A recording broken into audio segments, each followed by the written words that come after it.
Hay poder,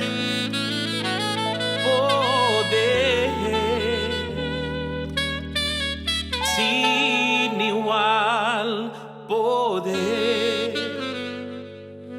en Jesús, quien murió. Hay poder, sin igual poder en la sangre, en la preciosa sangre, en la preciosa sangre que nuestro amado Jesús vertió.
En victoria,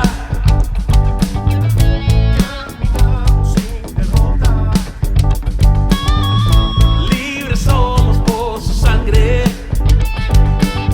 y las cadenas ya están rotas. En el mundo tendremos aflicción, mas Cristo al mundo venció. Hay poder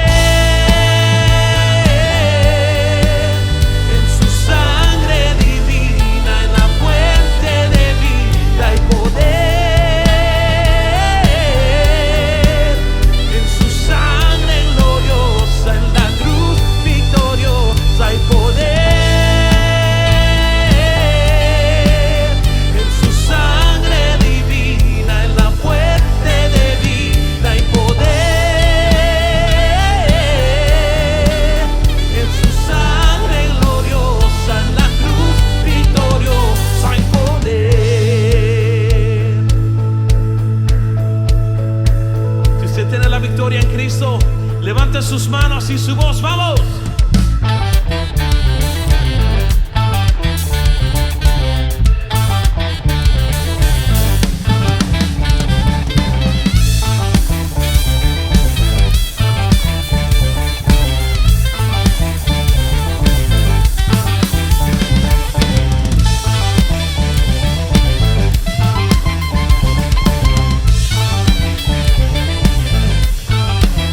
En el mundo tendremos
universo.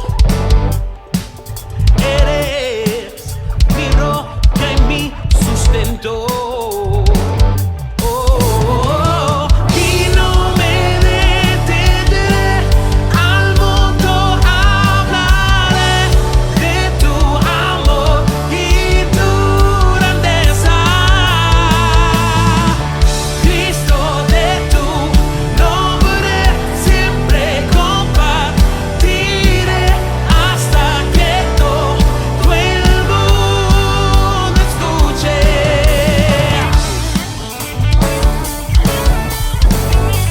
Dilo fuerte conmigo, iglesia. Y eres Señor del universo. Eres mi roca y mi sustento. Y no me detendré, al mundo hablaré de tu amor y tu grandeza.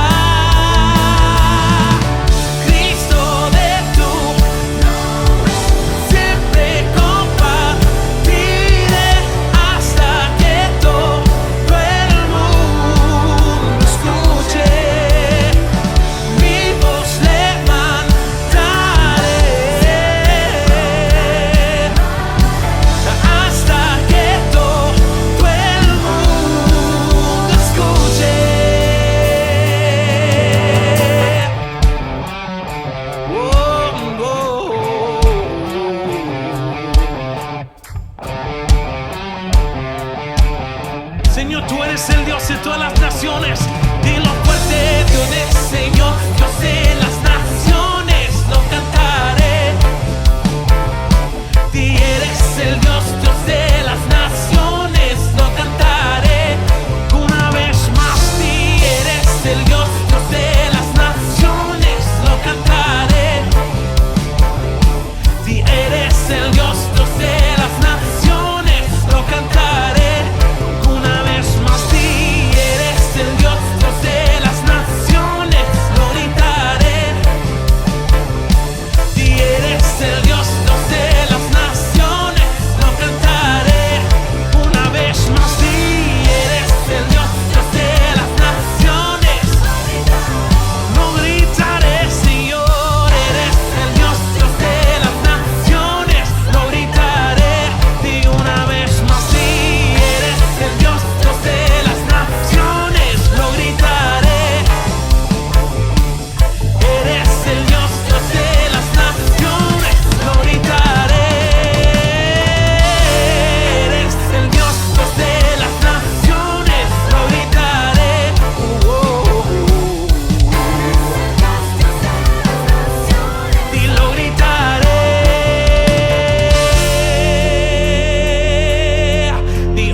Extiende tu mano, Señor, y tócame. Extiende tus brazos de amor y abrázame. Extiende tu mano, Señor, y sáname. Extiende tus brazos de amor y aliéntame. Todo es posible para ti, aún en medio de la tempestad. No hay imposible para ti. Eres el Dios de milagros. Eres el Dios de milagros. Y estás aquí.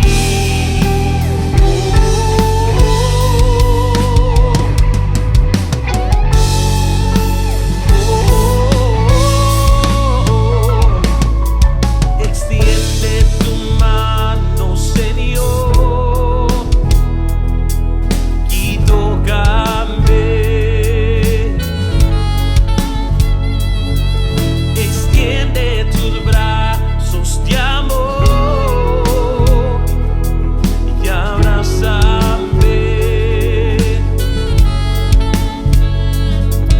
Extiende tu mano, Señor, y sáname.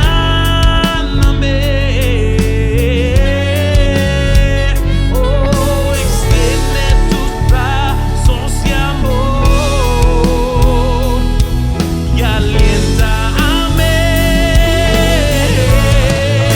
Si todo es posible para ti, aún en medio de la tempestad, y no hay imposible para ti. Eres el Dios de milagros. Todo es posible para ti, aún en medio de la tempestad. No hay imposible para ti. Eres mi Dios de milagros.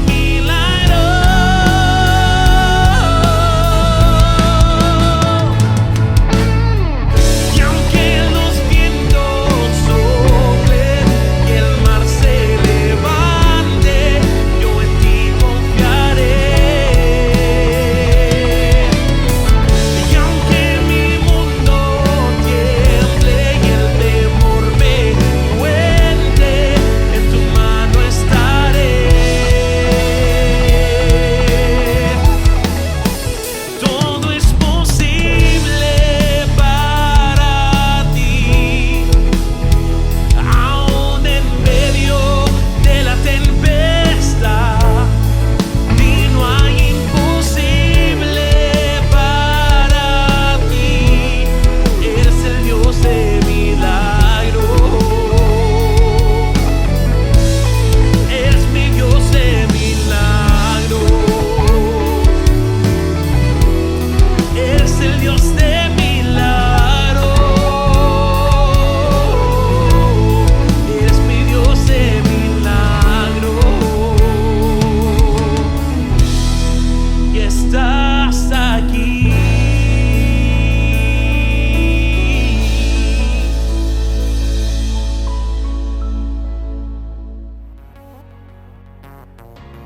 Primeramente, usted debe entrar a la página de iglesiasobrelarroca.com.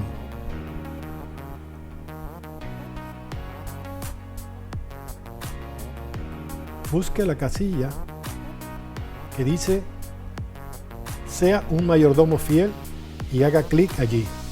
O la otra opción es que usted siga bajando y oprime la casilla que dice "Ofrenda hoy". Posteriormente va a colocar la cifra que usted va a donar, va a ofrendar. En la siguiente casilla coloque su número de teléfono.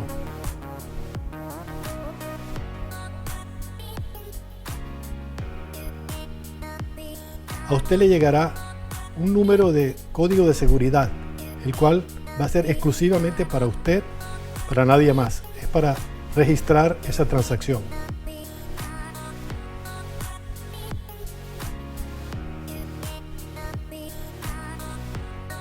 Deberá colocar toda la información de su tarjeta de débito o crédito para que pueda usted dar su ofrenda.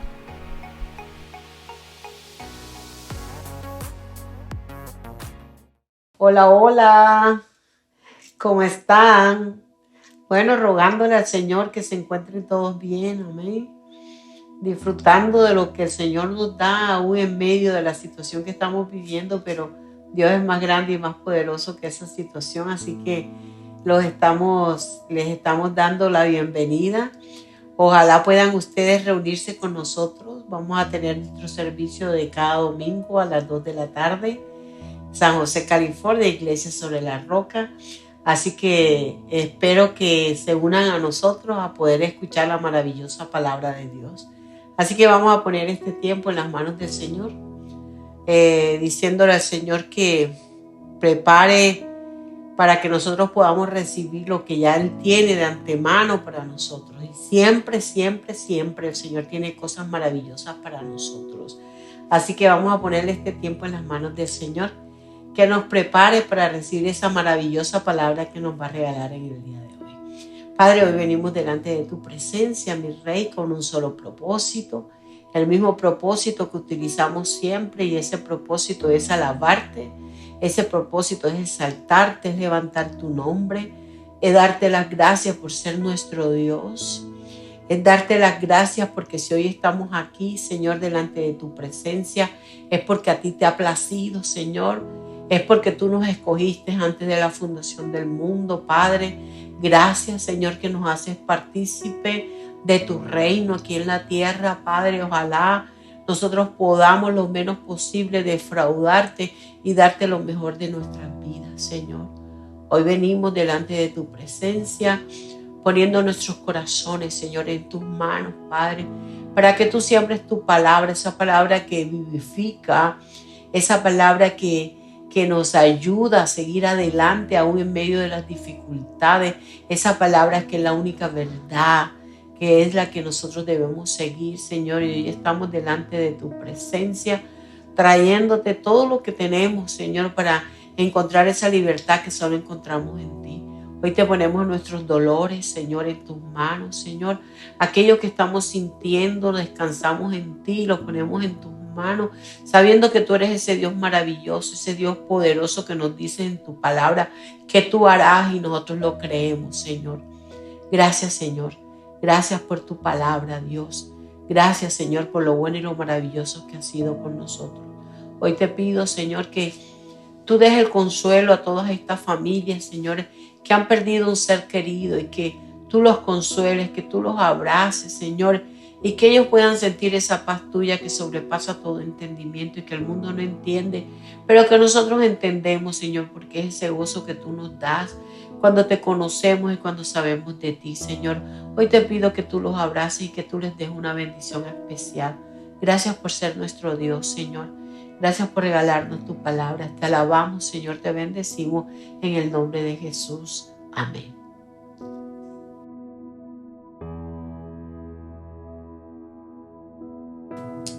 Hola, muchas gracias por conectarse con nosotros en este día. Y hoy quiero hablarles de un tema que me apasiona, ¿verdad? Porque todo lo que tiene que ver con las cosas del Señor me apasiona. Y quiero compartir con ustedes esta misma pasión por recibir del Señor una palabra. Y quiero hablarles específicamente de un tema que tiene que ver con la raza humana. Y es que nosotros como seres humanos nos gusta hacer lo que nos parezca. En vez de hacer lo que Dios, que es nuestro creador, que nos colocó en la tierra, nos llamó a nosotros de hacer. Pero por esa tendencia natural de nosotros nos gusta hacer lo que bien nos parezca. Y quiero decirles que esto no es nuevo. Esto empezó desde allá, desde el paraíso, en el huerto del Edén.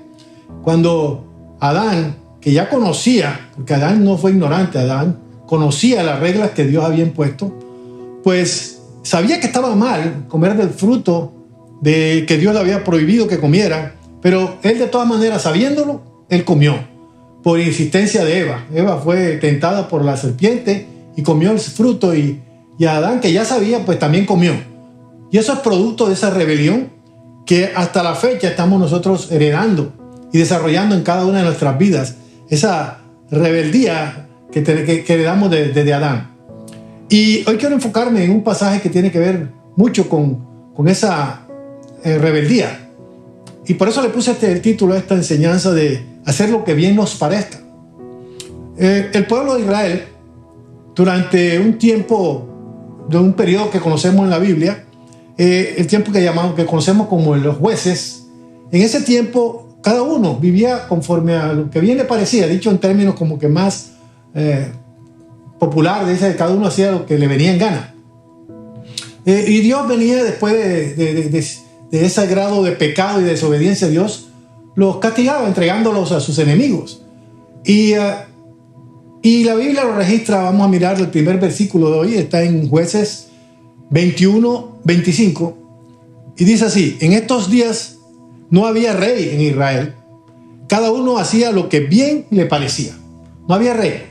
Y eso es lo que conocemos como el tiempo de los jueces. Después de la muerte de Josué, ¿recuerdan Josué, el sucesor de Moisés? Desde ese tiempo de Josué hasta la venida de Samuel, en ese tiempo que le llamamos el tiempo de los jueces, Dios colocó 14 diferentes jueces, entre ellos una mujer, Débora era su nombre, en el cual el Señor los colocaba para guiar a su pueblo, y en esos momentos pues había un orden dentro del pueblo del Señor. Pero inmediatamente moría uno de esos jueces, el pueblo volvía a su desenfreno, volvía a su rebeldía, volvía a pecar y volvía a desordenarse. Y por eso yo quiero traerle una definición de lo que es que cuando cada uno hace lo que quiere. ¿Cómo se llama eso en palabras modernas? Eso se llama anarquía. Cuando cada quien hace lo que le viene en gana, lo que le parece a esa persona, pues es anarquía. Dentro de un pueblo todos deben regirse por un gobierno, por un líder, un director o una organización.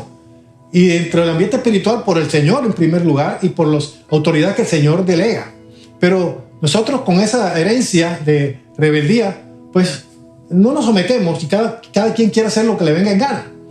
Y por eso la palabra anarquía, si usted ve la raíz de la palabra anarquía, significa donde no hay gobierno. No hay gobierno. Eso es lo que significa anarquía, sin gobierno. Y si traemos ese concepto de sin gobierno al ambiente espiritual, pues podríamos llamarle apostasía. Apostasía es la decisión voluntaria de apartarse de la fe en su Señor, de alejarse de lo que Dios determina, ir en el sentido contrario a lo que Dios ha demandado. Esa sería la apostasía. Y hace más de 3.200 años que sucedió esto del tiempo de los jueces, pues nosotros estamos todavía desarrollando la misma rebeldía, la misma concepto ese de hacer lo que bien nos parezca. Y usted mira las iglesias del día de hoy, pues cada uno mira el evangelio, enfoca el evangelio como bien le parece. Si yo quiero ir a la iglesia, voy. Si no quiero, pues no voy. Si hace frío, no voy. Si hace calor, no voy. No me gusta ciertas ubicación de la iglesia, pues no voy. O sea, todo es un concepto muy subjetivo, muy individual y personal de cómo debe ser la obediencia al evangelio. Y eso es lo que ha traído consecuencias, porque hoy en día miramos por todas partes ese tipo de actitudes de rebeldía en las personas. No oran, no leen la palabra, no ofrendan, no apoyan a su iglesia, no se vinculan a ningún ministerio, van cuando quieren y a la hora que quieren. Eso es algo pues, que no es de una sola iglesia. Eso es una epidemia de rebeldía que está extendida por el largo y ancho de la tierra. Entonces, por eso es necesario que nosotros podamos recapacitar que no es agradable, no es de buenas consecuencias hacer lo que bien me parezca. Tenemos que hacer lo que Dios determina que tenemos que hacer. Y vea lo que dice Proverbios en capítulo 14, versículo 12. Dice, hay camino que al hombre le parece derecho, pero su fin es camino de muerte. Tenemos que entender entonces que no es el concepto humano que yo tenga, sino el manual de instrucciones, que es la palabra de Dios, la que determina lo que yo debo o no debo hacer. Eso es algo que tenemos que nosotros comenzar a entender y aplicar y a obedecer. No es si yo quiero ir a la iglesia, si yo quiero servir, si yo quiero evangelizar, si yo quiero dar mi testimonio. es algo que no es una opción, es una obligación que todo hijo de Dios, hija de Dios, necesita desarrollar. Y esto no es algo que la gente ignore, esto todo el mundo lo sabe, pero de alguna u otra manera, por esa naturaleza que hemos cargado de heredada de Adán, somos rebeldes.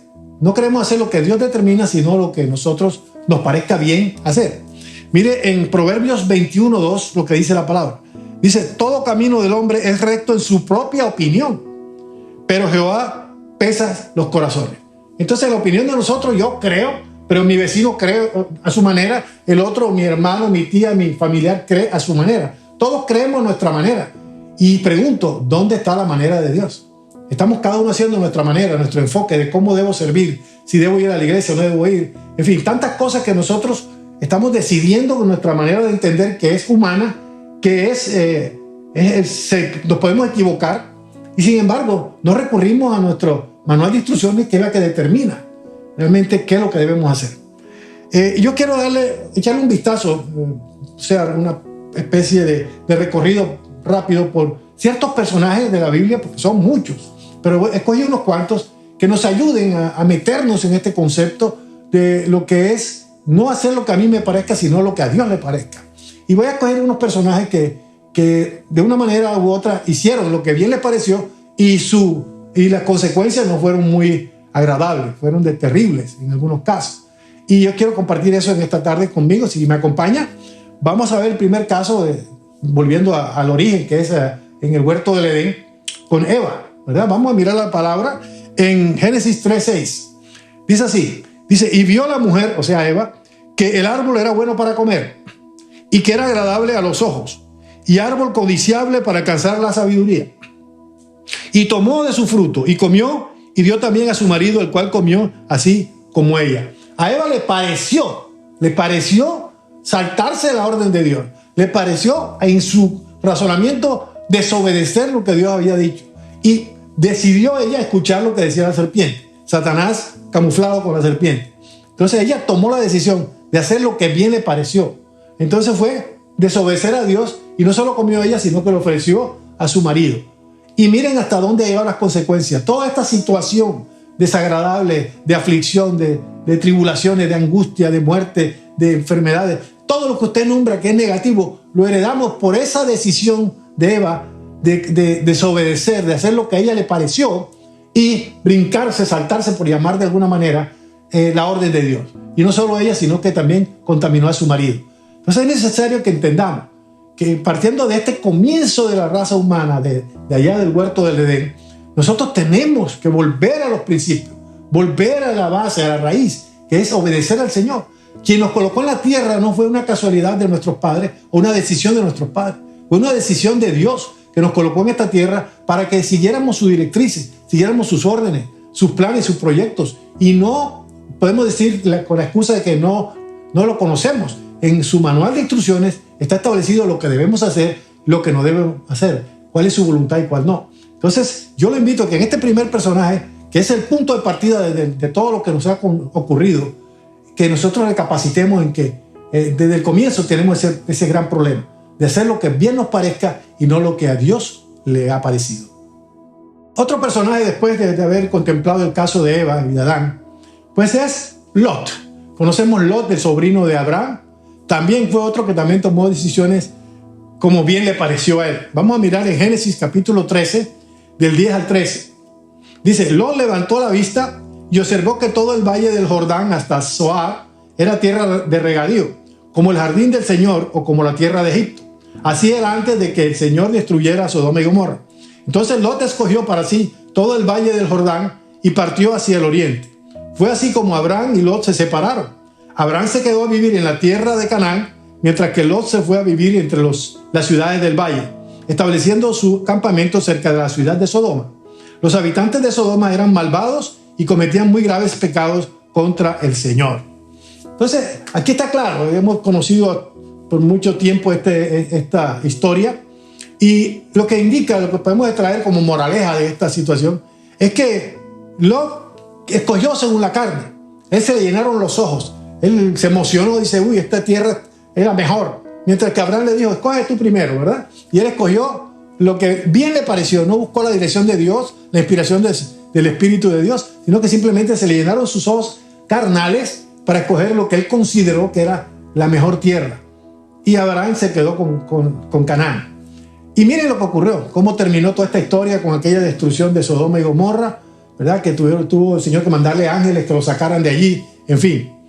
Y esa tendencia que nosotros seguimos desarrollando, que es tomar decisiones según la carne, todavía nos acompaña. Y somos rebeldes y que realmente no recapacitamos, no nos reprogramamos para actuar y decidir conforme al designio de Dios. A veces las personas en las iglesias toman decisiones según la carne, lo que les parece más conveniente. Van a ciertas iglesias porque según su manera de entender, pues les parece más emocionante esas iglesias. Hacen más ruido, brincan más, saltan más, son más emocionales. Y yo necesito emoción, dicen algunos. Necesito emoción para estar en una iglesia. No puedo estar en una iglesia que sea seria. Yo tengo que estar en una iglesia donde se haga relajo, donde hagan maromas y hagan cosas. Entonces nosotros tenemos que entender que si nosotros estamos en una iglesia y Dios no nos ha movido, Dios se encarga de hacernos saber cuando nos quiera mover. Dios nos lleva a una iglesia que a veces no es en lo humano, es la que yo quería, pero Dios nos tiene que preparar en ciertas iglesias. Hay procesos. Yo no digo que las personas van a estar todo el tiempo en una sola iglesia.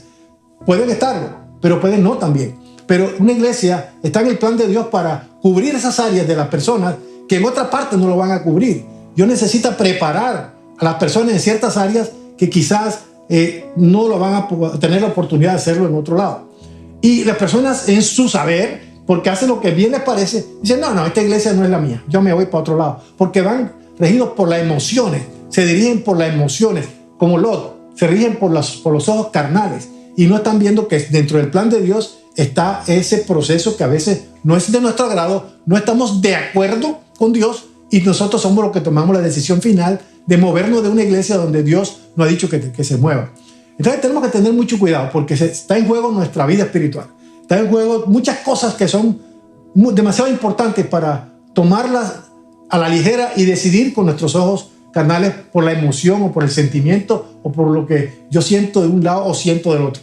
Aquí se trata de obedecer al Señor y cuando uno es obediente, la bendición es grande. El Señor va, en el momento que Él considere, va a sacar a flote toda esta enseñanza, toda esta experiencia y aún los malos ratos que hemos vivido, porque el Señor no se guarda nada. Él nos bendice y quiere lo mejor para nosotros.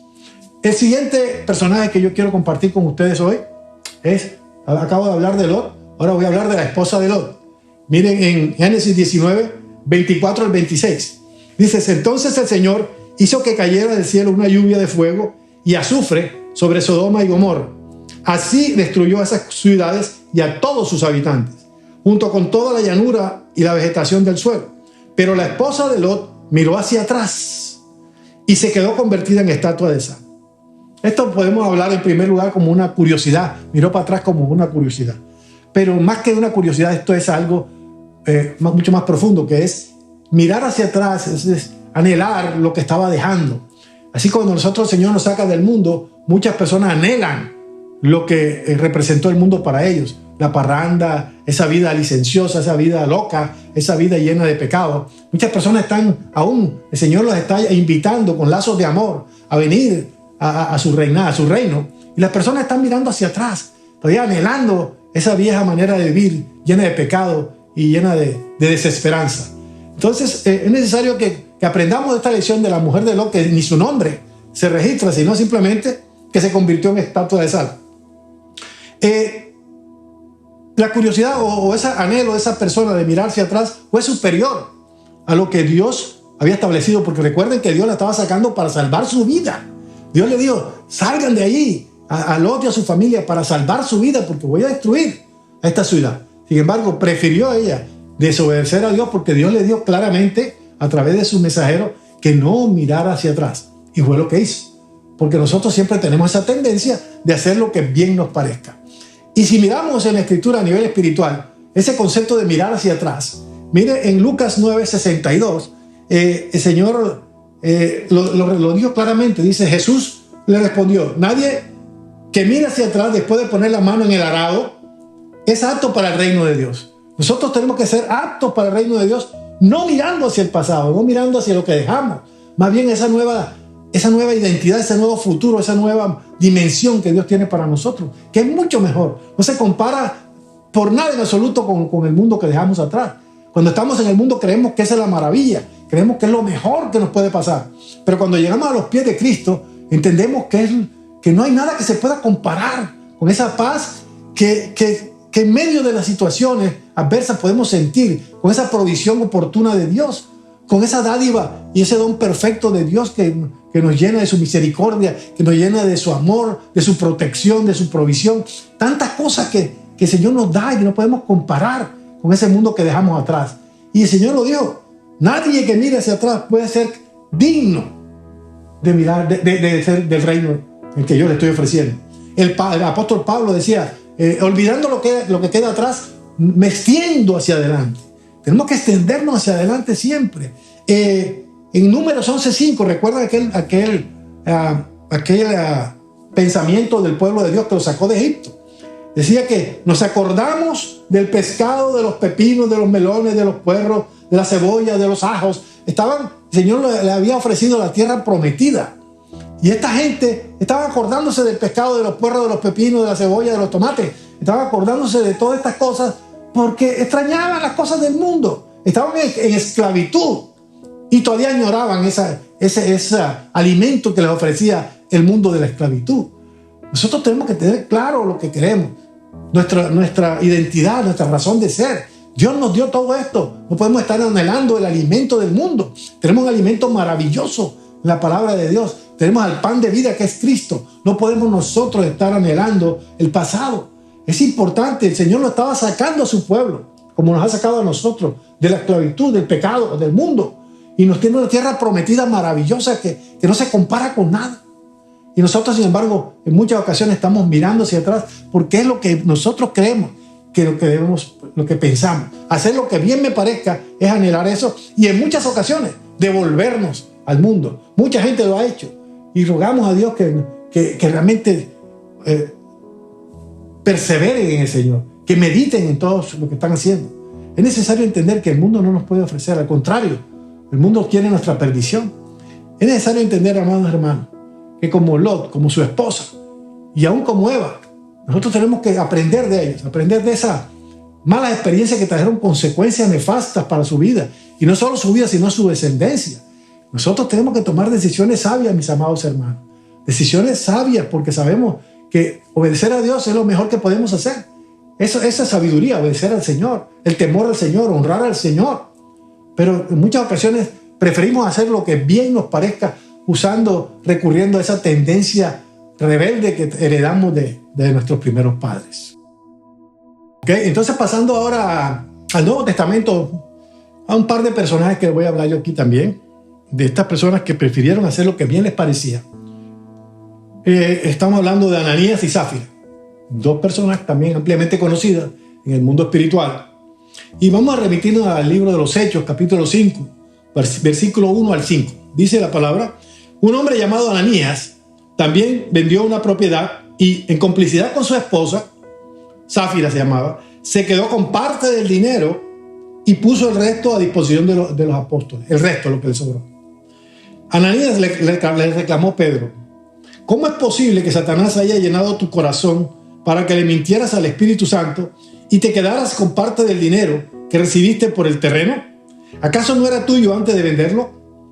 Y una vez vendido, ¿no estaba el dinero en tu poder? ¿Cómo se te ocurrió hacer esto? No has mentido a los hombres, sino a Dios. Al oír estas palabras, Ananías cayó muerto. Está hablando de Ananías y Zafira, su esposa. A los dos le pareció bien quedarse con el dinero. Hicieron un pacto, una promesa con Dios de vender una heredad y darle eso al Señor. Y cuando ya tuvieron el dinero en sus manos, en su poder, dijeron: no, ¿sabes qué? Yo ofrecí, por decir algo, 1,000, pero mejor le voy a dar 500. Porque, pues sí, está la cosa dura, está la cosa fea. Así como sucede hoy en día. No me alcanza para los biles, no me alcanza para esto y lo otro. Pues yo le ofrecí al Señor, pero nadie se da cuenta. Eso es un error tremendo. Eso es lo que pasó. Le mintió al Espíritu Santo. Pedro tuvo esa revelación y le dijo: ¿cómo se te ocurre tratar de engañar al Espíritu Santo, que es Dios. A Dios no lo podemos engañar. Dios mira lo oculto. Dios, no hay nada que se pueda ocultar a los ojos de Dios. Y a esta gente le pareció bien quedarse con parte del dinero que habían ofrecido. Y miren cuál fue el resultado. Consecuencias terribles. Murió Ananías. Al ratito entró la esposa al mismo cuarto donde estaba el esposo y también cayó fulminada, cayó muerta. ¿Por qué? Porque con el Señor no se juega. Con el Señor hay promesas o hay situaciones que nosotros nos comprometemos y hay que cumplir, porque al Señor no lo engañamos. Entonces esa situación de que nosotros creemos que pues yo sigo mis propias reglas, mis propias estrategias, pues eso no funciona con el Señor. Si yo le ofrezco al Señor algún compromiso y que debemos todos comprometernos con el Señor, pues debemos cumplirlo, porque el Señor no se le engaña. Entonces no es como a nosotros nos parece, sino como a Dios le parece. Y el último caso de hoy, con esto yo creo que podemos ilustrar este principio de la rebeldía, de no hacer lo que a nosotros nos parece. Este es el caso de un hombre que quizás no es muy famoso, que es Eutico. Esto lo vamos a encontrar en el libro de los Hechos, capítulo 20, versículos 7 al 9. Dice así: el primer día de la semana nos reunimos para partir el pan. Como iba a salir al día siguiente, Pablo estuvo hablando a los creyentes, o sea, a la iglesia, a los creyentes, y prolongó su discurso hasta la medianoche. En el cuarto piso superior donde estábamos reunidos había muchas lámparas. Un joven llamado Eutico, que estaba sentado en una ventana, comenzó a dormirse mientras Pablo alargaba su discurso. Cuando se quedó profundamente dormido, este muchacho Eutico se cayó desde el tercer piso y lo recogieron muerto. Este es un caso también muy aplicable a los tiempos que vivimos hoy día. A este muchacho Eutico le pareció bien dormir, le pareció bien acomodarse, le pareció bien sentirse que estaba aburrido y quedarse allí, pues voy a dormirme aquí en la ventana. Esto tiene más que algo físico una connotación más espiritual. A veces nosotros nos acomodamos en la ventana, en esa parte que nos comunica con el mundo. Estamos abiertos mientras que podemos estar en el sitio de fuego, donde están las luces, las lámparas encendidas, que estamos adorando y alabando el nombre del Señor, aprendiendo del Señor. Nos colocamos en las ventanas donde nos comunica con el mundo exterior. A veces estamos con un pie allá y un pie acá. Estamos como que entre dos aguas. Nos gusta estar ahí recibiendo todo viento de doctrina que venga de afuera mientras estamos en la iglesia. Y eso lo que trae es muerte. Recuerde que en esto que acabamos de leer, estábamos en la iglesia, decía que la reunión era de creyentes. El apóstol Pablo estaba predicando.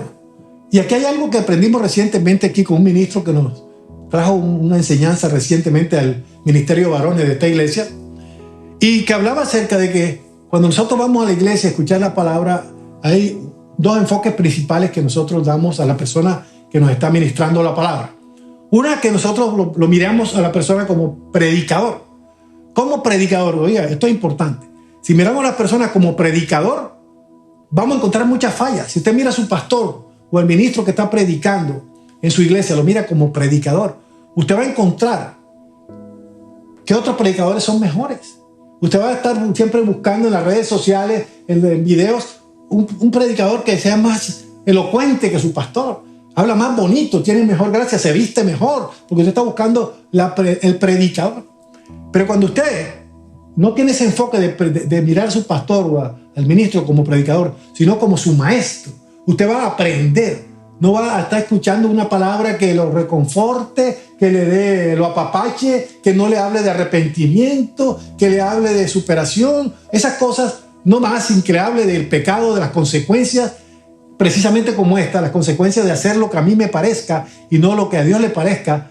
Pues mucha gente va a rechazar eso. Oiga, este hombre siempre anda regañando, este hombre siempre anda hablando de pecado, de arrepentimiento. A mí me gusta una iglesia donde hablen lo bueno que yo soy, que me apapache. Y resulta que el Señor lo que quiere hablarle, porque estamos nosotros en una condición de mucho pecado, mucha influencia negativa alrededor nuestro, redes sociales y toda esta serie de situaciones que nos contaminan más. El Señor quiere que estemos siempre ahí santificándonos cada día. Entonces usted cuando mira a esa persona como predicador, a su pastor como predicador, usted va a encontrar mejores predicadores. Pero cuando usted mira que Dios usa a su pastor para enseñarle, porque por algo Dios lo puso ahí y Dios lo puso a usted ahí, es porque Dios quiere que aprenda eso que la iglesia le está enseñando. Es necesario entonces hacer esa diferencia y usted va con otra actitud. Entonces, como los auticos, usted se aburre, usted viene y se cansa, ya no le satisface estar en la iglesia porque usted quiere ese predicador que me haga saltar de alegría. Y no es por emociones. Usted tiene que entender que la palabra de Dios es viva y eficaz. Ella va a hacer todo lo que tiene que hacer a pesar de que usted no brinque en el asiento. Usted sabe en el espíritu cuando una palabra le está ministrando, pero usted nunca le da la oportunidad a la palabra que le ministre porque usted no está atento a la enseñanza. Usted está atento a que le hablen bonito o que le digan esto que usted quiere escuchar. Y no lo estoy diciendo con una persona en particular, lo estoy diciendo a nivel general de iglesias porque esto es lo que está ocurriendo hoy en día. Te lo tengo que decir porque es la verdad. Esto es necesario entenderlo. Nosotros tenemos que escuchar. Dios me quiere hablar. Esa es la actitud. Dios me quiere hablar. Aunque no me guste, yo voy a escuchar. Yo voy a escuchar, voy a estar atento. No importa si hay redoble de tambores, si hay luces, si hay aire acondicionado. Lo que sea a mí no me va a distraer porque yo he venido a alabar a Dios y he venido a escuchar a Dios. Esa debe ser la actitud de nosotros cuando venimos a la iglesia. Porque yo no vengo a hacer lo que bien me parezca. Yo vengo a hacer lo que Dios quiere que yo haga. Y en la iglesia hay algo que se llama sometimiento. Hay algo que se llama obediencia. Yo tengo que saber que hay cosas que no voy a estar de acuerdo. Hay cosas, claro, no estoy hablando de una iglesia que hable de la falsa doctrina, ni de herejías, ni situaciones de esas. Estoy hablando que a veces no es lo que diga el pastor o el ministro, sino lo que yo estoy pensando que debe decir. Esa es la diferencia. Por eso yo los animo a que comencemos nosotros a ponernos en orden, a poner nuestra vida en obediencia, no en rebeldía como heredamos de Adán y Eva. Es necesario entender que hay consecuencias con nuestras decisiones. Y ahora con esta cuarentena hemos visto muchas iglesias que están siendo afectadas por esa situación que el Señor aún los está probando, nos está probando a que nos conectemos virtualmente por obediencia, porque el Señor quiere que nosotros obedezcamos a nuestros líderes, a nuestros pastores, a nuestras autoridades. Pero como tenemos esa rebelión dentro de nosotros todavía, pues no me provoca, nadie se da cuenta porque esto es virtual, nadie se da cuenta, pues ni me acerco por ahí, ni me asomo. Y no sabe el peligro que es enfriarse. Y que voy a hablar para terminar de esta situación de lo que es el enfriamiento, porque eso tiene que ver con el sueño como Eutico que se cayó, lo venció el sueño. Y eso, espiritualmente hablando, es súper peligroso. Y yo quiero hablarle en este momento pues, de ese sueño que significa la indiferencia.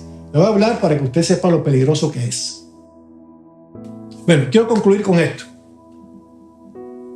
Es muchas, como Eutico, este personaje del libro de los Hechos que le acabo de mencionar, cayó dormido, se durmió y se murió. Bueno, la historia es que el apóstol Pablo pues bajó y oró y lo resucitó. El Señor lo resucitó a través del apóstol Pablo. Pero dejemos a Eutico.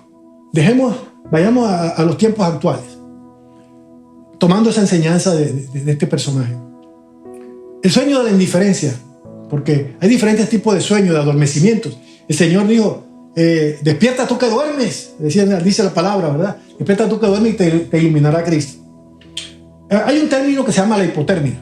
La hipotermia es esa condición cuando una persona se enfría más allá de su tolerancia, de lo que es soportable, pues se llama hipotermia. Si el cuerpo comienza a deteriorarse, una persona que en agua, en una situación fría, ya se llame agua o dentro de un congelador, un freezer, una persona pues comienza a sufrir hipotermia.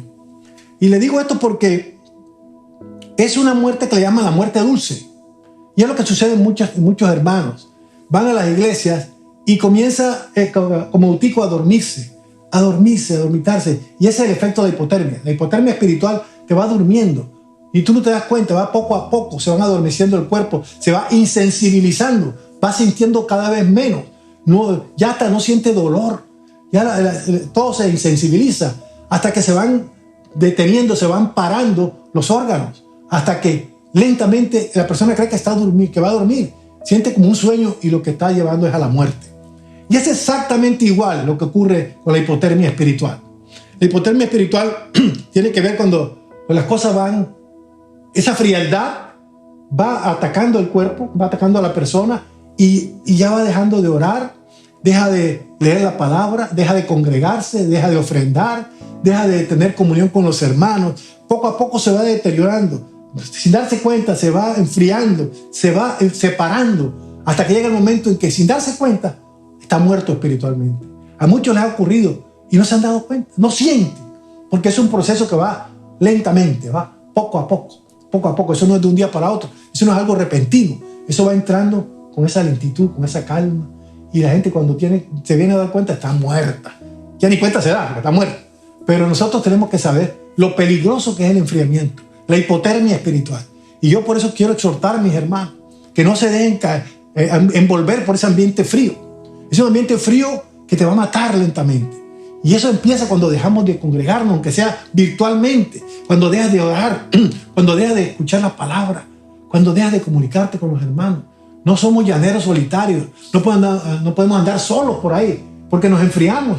Todo leño, todo madero que se saca de la hoguera, que se saca de la fogata y se deja aparte, tarde que temprano se va enfriando. Es necesario entender que necesitamos estar conectados, porque si no, se va enfriando y ese frío nos mata. Terminamos.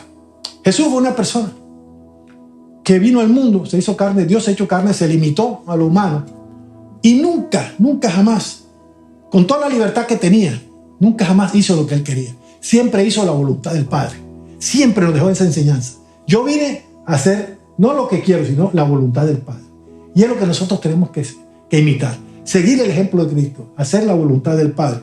Nosotros tenemos que entender eso claramente. El Señor vino a darnos ejemplo de vida. Ejemplo de vida. No podemos nosotros creer que somos más sabios que el Señor. Que mi estilo de hacer lo que me venga en gana es más eficiente que lo que el Señor me enseñó. Jesucristo, cuando estaba en la cruz, él pudo orar al Padre que le mandara legiones de ángeles y rescatarlo de allí. Él pudo, tenía toda la autoridad y el poder para hacerlo. Sin embargo, nunca lo hizo. El Señor no tenía ni una almohada donde recostar su cabeza. Él podía nomás hacer así un chasquido de dedos y encontraba todo el dinero y toda la comodidad del mundo. Pero Él no vino a hacer lo que Él quería, a hacer su voluntad. Él vino a hacer la voluntad del Padre. Y es lo que nos está diciendo en esta tarde. Nosotros tenemos que hacer la voluntad del Padre en nuestro Rey, no en nuestra propia voluntad. Miremos este ejemplo de todos estos personajes que nos han hablado de las consecuencias de creer que están haciendo lo correcto alejados de Dios. Cuando nosotros no nos ponemos de acuerdo con lo que Dios dice, tenemos consecuencias, mis amados hermanos. Él es nuestro Rey, Él es Rey, nosotros somos sus súbditos y tenemos que hacer lo que el Rey quiere, aunque no nos guste. Leo el siguiente versículo y nos oramos para darle gracias a Dios por este tiempo.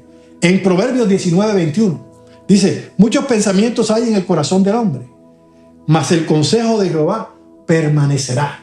Muchos pensamientos hay en tu mente, en tu corazón y en el mío, pero solo el consejo del Señor es el que va a permanecer.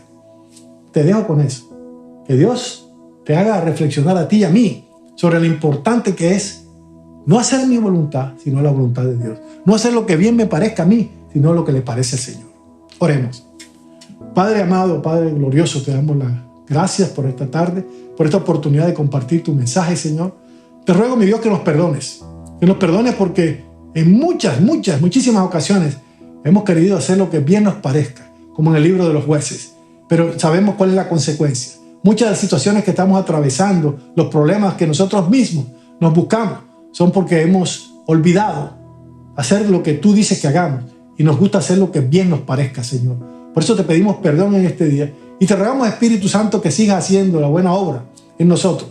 Nos guíes, nos ayudes, nos fortalezca, nos renueves, Padre, y que nos exhortes cada vez, nos reveles cuando estamos actuando en nuestro propio criterio, en nuestro propio estilo o nuestro propio método, Señor. Por eso en esta tarde rogamos, Espíritu de Dios, que sigas haciendo esa buena obra en nosotros, caminando en obediencia, en tu voluntad, conforme lo hizo el Señor Jesucristo y nos dio ese ejemplo.